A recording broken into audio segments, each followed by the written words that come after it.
रणजितसिंह मोहिते पाटील यांची पक्षातून हकालपट्टी करा, पराभूत आमदार राम सातपुतेंची मागणी। रणजितसिंह यांनी भाजप विरुद्ध काम केल्याचा सातपुतेंचा आरोप। मुंबईतील मतदारांच्या नाराजीत घट, मुंबईत नोटाला केवळ 70,000 मतं, लोकसभेच्या तुलनेत विधानसभेत नोटाला कमी मतं।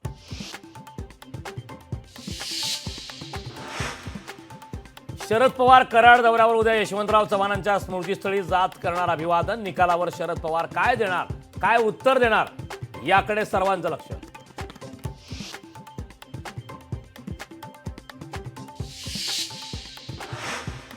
पण का विजयी झाले नाहीत हे अनुत्तरित राहिलं। आमचा राजा हरला नाही, महाराष्ट्र हरलास तू। राज ठाकरेंसाठी अक्षिनेत्री तेजस्विनी पंडितांची भावनिक पोस्ट। हिंगोलीत भाजप शिवसेनेच्या कार्यकर्त्यांचा राडा दरम्यान गोळीबार झाल्याची माहिती। संतोष बांगर यांच्या पुतण्यावर गोळीबार झाल्याची माहिती। पंकजा मुंडेंनी भाजप विरोधी प्रचार केला, अपक्षाला मतदान करण्याचं आवाहन पंकजा मुंडेंनी केलं। भाजपचे आमदार सुरेश धस यांचे गंभीर आरोप। पुण्यात प्रसिद्ध पंजाबी गायक दिलजीत दोसांझ यांच्या शोला विरोध, कार्यक्रम रद्द करण्याची मनसेची मागणी। रहिवासी परिसरात शो होत असल्यानं मनसेकडून विरोध।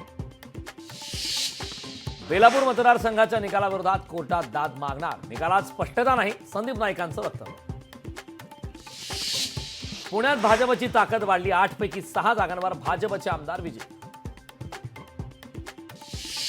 पुण्यात काँग्रेसचा सुफडा साफ, पुण्यातून काँग्रेसच्या 3 विद्यमान आमदारांचा पराभव। रवींद्र धंगेकर, संजय जगताप, संग्राम थोपटेंचा पराभव।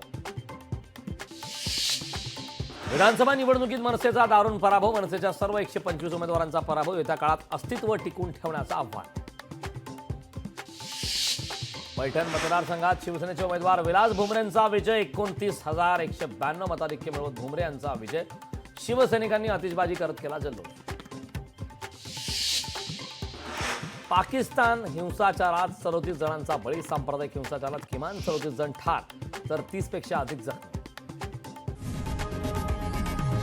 लोकशाही मराठी ऐका, पहा, जागरूक रहा।